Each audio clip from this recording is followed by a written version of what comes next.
What's goody to any and everybody who may be listening? Okay, let's go ahead and get back on this cocaine addiction. Okay, because it's something we gotta talk about. Nah, so I was telling you, like I was out there. I was most definitely wilding. I was breaking it. I was a B&E boy, you know. But aside from that, I did do one other thing, which was of course, sort of. I wasn't selling my body in that way. Like I rarely went to go stand on the corner, and the corner I'm talking about is Martin Street, Hargett Street. What's that road right there? Right on down there by the gay club where the girls used to be standing out at. Now I rarely did that. I can count on one hand the amount of times that I did do it. But let's go ahead and get on one of those experiences, and I'm actually going to be calling my light sparks and my soul fragments back from each and every one of those experiences. But this is the one that I need to be talking about right now. Okay. So I was, needing some money.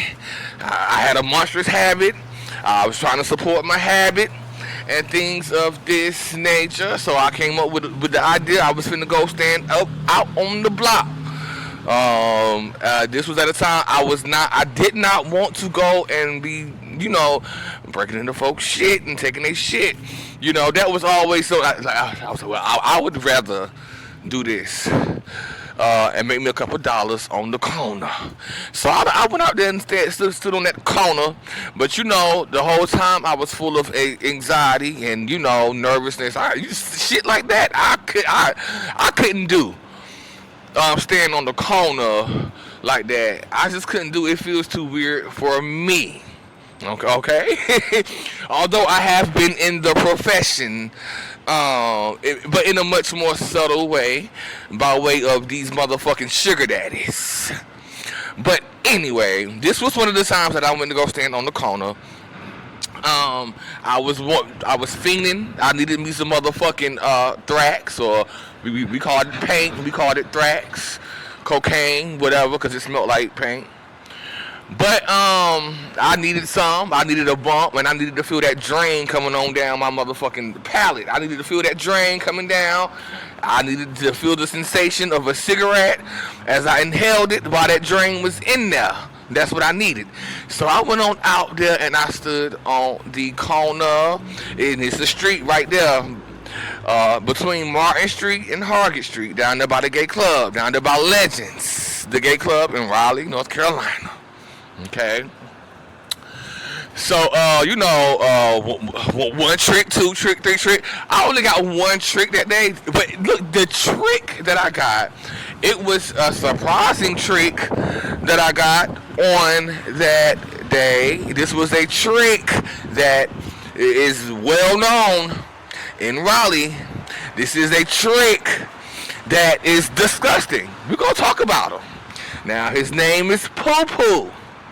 Okay? Poo Poo. We're going to talk about Poo Poo today. I met Poo. Poo Poo was one of Sharita friends. Some crack smoking. Okay, Poo Poo was one of Sharita friends. But I met Poo Poo through like Tracy and Kyron. Poo Poo was up Tracy and Kyron house. Of course, Tracy was the king of crack. The king of crack. Okay. And I met Poo Poo up Tracy's one day. We used to just kiki and cackle. Me and Kyron used to kiki and cackle about Poo Poo, the way he talked. The way he said joint, the way joint. You want a joint? The way he used to ask Kyron, you want a joint? Okay. So we used to just kiki and cackle about that. So lo and behold, this was the trick that pulled up on me while I was out there standing on that block. Okay, and he knew who I was too. Okay, for me, I thought it was sad. Even though, I mean, I was grown. I was about, how old was I? About 20, 21.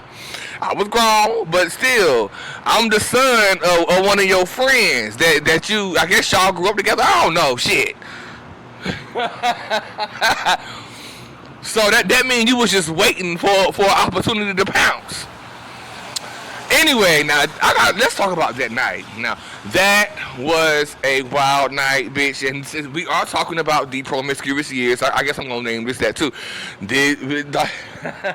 That was a wild night, bitch. I got down and dirty, and I got to admit that I got down and dirty. Here is a disclaimer for you.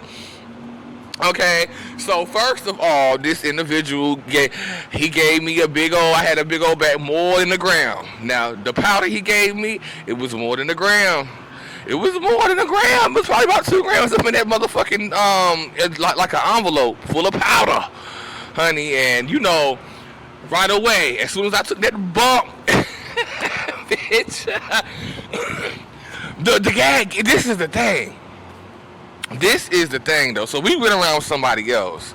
It was this other guy in the picture, this big old, not fat, but like muscly, real big, like thick, stocky build, which is probably one of my favorite builds. Real thick, stocky. And I wasn't even trying to met after I had seen him. I won't stud and poo poo. Even though he had already paid me that, he gave me what he gave me and paid me for my services and things of this nature. But see, at that time we hadn't done nothing yet. We were just over this dude house, this one dude house, and the dude was, I guess, sexy or whatever. And baby, I'm trying to say this much. Listen, what I say, disclaimer, okay? That dude pulled that meat out, baby. That shit was large, and I don't know why I'm so hyper right now. I got a lot of energy, so bear with me here, okay? Baby, that motherfucking meat was large and in charge, baby, and I got to munching very quickly. Okay, with poo-poo up in there watching too. The thing about cocaine is that it did stuff like that. It brings the beast out. Okay, cocaine does bring the beast out. It made me feel like I was invincible, like I was a hero or some shit, and I could just do anything, baby. As soon as I got the feeling, that sensation, it was a wrap, and that meat got munched up, and I was not stunting poo-poo at all. Okay, so let's go ahead and call our light sparks back from this right here. Okay, I decree and declare that any and all of my energy, like sparks and soul fragments that got caught up within the midst of me munching on that meat up over there while I was fueled by that cocaine that I got from poo-poo. Okay? After standing out there on that block, be released, removed, freed, healed, and brought on back home to the mother, the father, and the child. Okay, and now let's go ahead and decree and declare that any and all of my energy, like sparks and soul fragments that got caught up within the midst, or they got lost at any time, or in any number, any instance of me standing out there on that block, anytime I was out there, be released, removed, freed, healed, and brought on back home to the mother, the father, and the child. Okay. Now, so the night was not over, but again, I was not studying poo at all. especially after that. I mean, I still had a lot of cocaine left in that bag. So, but after we left this dude house, we had went up to his house. Over there off of Western Boulevard or Wade Avenue, something like that, where he stayed at. And you know, of course, I was anxiety ridden because bitch, I was finished. I got to tell you, I was never attracted to poo poo. Bitch, the only reason I was over there was because he was paying and had that good old Thrax. Okay, so I got to tell you about this encounter. Now, this was not a standard sexual encounter. This was not a sexual encounter. There was no penetration. I don't think that there was any oral either. But there was something going on with poo poo. Now, this was before I had ever seen an anal wart in all of my day. Like, this was before I had ever seen an anal wart, and this was even at least a decade before I seen the first one on me. So this was a long time coming where this individual, now I can't believe he had the nerve to do it. I was shocked that he was actually doing this. Okay? So, child, he got naked. He got naked. And what I saw back there, what I had seen back there, it was a monstrosity. What I had seen back there on that anus, which he did not care. And I feel, baby, he was very trifling for even coming out like that. I was talking about having, because baby, what he wanted me to do was like, it's like finger him with them things right there. Now let's go ahead and call Ice Prospect because I did it. Like just doing something with my fingers with like in between his butthole like that, but he had the motherfucking anal warts there. Okay. Let's go ahead and call our light sparks back, baby.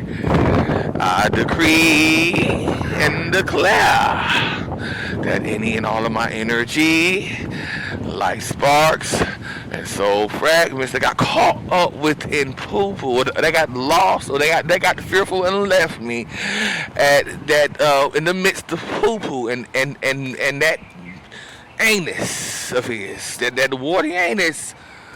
Okay, be released, removed, freed, healed, and brought on back home to the mother, the father, and the child. So I am seeing those warts though that Poo Poo had on him as sort of like a precursor. Because it's no coincidence that about 10 years later, I had them, even though I didn't get them from him. Okay, because I know who I got them from. And I'll probably go talk about that too. When I seen that, the water on his dick, I'll probably go talk about that. But for now, thank you. Bye-bye.